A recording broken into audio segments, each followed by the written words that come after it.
Okay, joining me now to assess the development is the Chief Executive Officer of Jobberman Nigeria, Hilda Krieger. Good morning, Hilda. Thank you for joining us. Good morning. Thank you for having me. So can you paint a picture of what the labor market is like now? How bad is the situation in Nigeria? So I would say a couple of things. Yes, it's bad. I think hiring has gone down the past month by up to 60%, at least just based on our platform. A lot of people who are hiring senior roles have put that on hold. A lot of people who hire lots of sales forces have either changed the way they're hiring or they've stopped completely.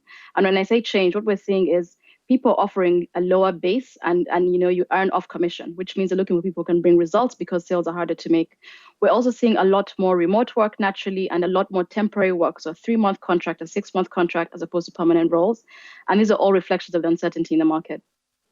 Now, there is no doubt so many jobs will be lost as a result of this COVID-19 pandemic. What sectors will be mostly affected?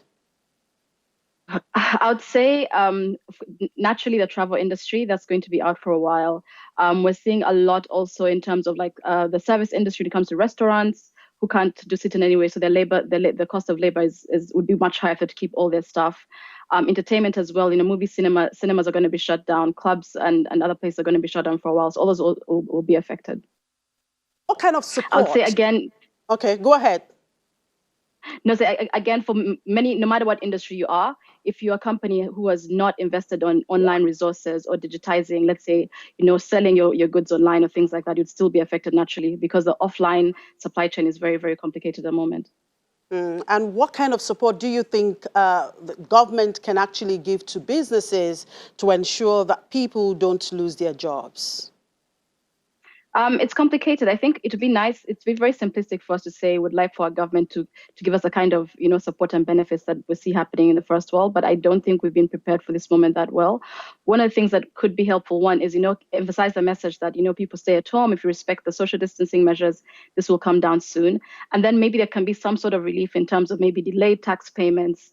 And those are the other obligations that companies typically have to meet on time. Maybe a moratorium on rent increments that could also help as well. Now, in every difficult situation, there's also always an opportunity. Are there opportunities for job seekers in the midst of this pandemic? So to be honest, it's going to be very hard to find a job at the moment, but you can actually take the time to reflect. One of the things that we're doing at Jobberman is we've launched a free soft skills curriculum. We know it's a huge challenge for people, across in Nigeria to have access to soft skills. So during this time, revamp your CV, brush up on some skills, think about what you've always wanted to do, maybe learn something new, so that when eventually the recruitment market picks up again, you are in a better position than many of your peers. Now, how can employees, on their own part, optimize their chances of being retained? I think the trick is to understand what's important for your company right now. A lot of employees are sticking to their old job descriptions, not realizing that given the circumstances, maybe the role you're previously playing for your employees or what they need right now. So try and key into what's happening in the company, what's happening with our customers, what's happening in our market. And now that I have all this information, how do I take it and make myself more useful to my employer than I traditionally was? Trying to do the typical 9-to-5, do my part might not be enough. You'll be called upon to do more, especially if some of your colleagues are being let go. And you have to be adaptable enough to roll with that and support your employer no matter what. Now, 60% of the total population of the country are youths, with many of them vulnerable and out of gainful employment. Why do you think that we have a lot of youths that are unemployed? I think it's a complicated question. It's hard to answer, just like this. And it's probably a vicious cycle that started a long time ago. Things to do with the quality of education, with the strength of the public and private sector employing. If you think about the 3 things it takes for a young person to have access to good work, they need good training, good and relevant training. They need democratic access to work, which means no nepotism, opportunities publicized for the best person to genuinely apply.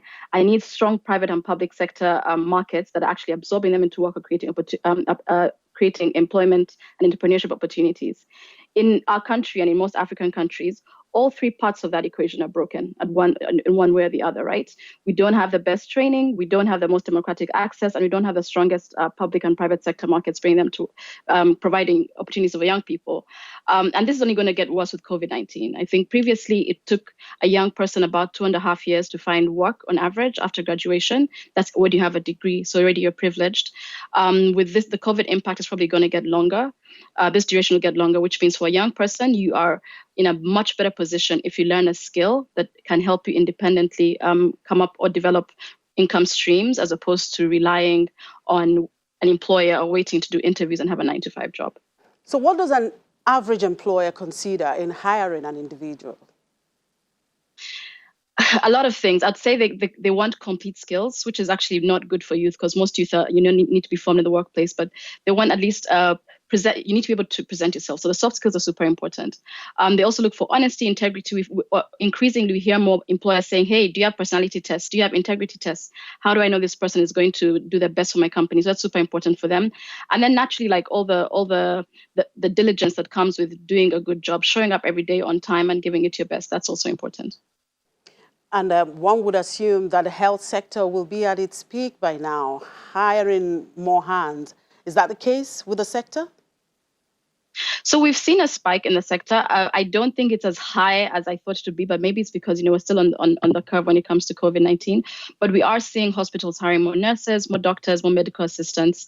And naturally, you have to do it in different ways, because hospitals have not always been traditionally the most, data-driven or digitally driven when it comes to recruitment, but we're seeing more and more on our platform. Now, we've seen a rise in jobless claims in the United States, for example. What are the options for affected employees in Nigeria, and how effective are they? So to the best of my knowledge, I don't think there are very many structurally embedded options for job seekers in Nigeria, which is a pity. You could have some sort of if you're in a unionized setting, you could have something there. But for most people, especially most people work for SMEs, there really is no right of recourse. And that's why the best thing you can do if you've been laid off is to invest in yourself. Hopefully you've put some savings aside and you start ahead with the job search, or start an entrepreneurship project while you wait for the next opportunity. Now, what is the outlook like for the job market? So to be honest, it's going to be a slow recovery. Just looking at the data that we collect, which is quite detailed, and based off the roles people are putting on hold, the rate at which new roles are coming onto the platform, we're seeing a huge slowdown. People, even companies with large sales forces who are hiring hundreds every month, it's gone down to a trickle. Right now, it's more of a wait and see. And I say this because even though we've seen a lot of a slowdown in recruitment, we've not seen a huge spike in people being let go. So it's possible that companies are being cautious for now, not necessarily being extremely pessimistic to say, let's let go of our staff en masse. Typically, when that happens, we'd see a huge boost in job seeker signups, and that's not happened so far. So I'd say for now, it's slow. Hopefully, with the lockdown being lifted a bit, we can get to a better place where people get a bit more confident in the market once again. But yeah, that's what we're seeing. All right. Hilda Kruger, Chief Executive Officer of Jobberman, Nigeria. Thank you for your time.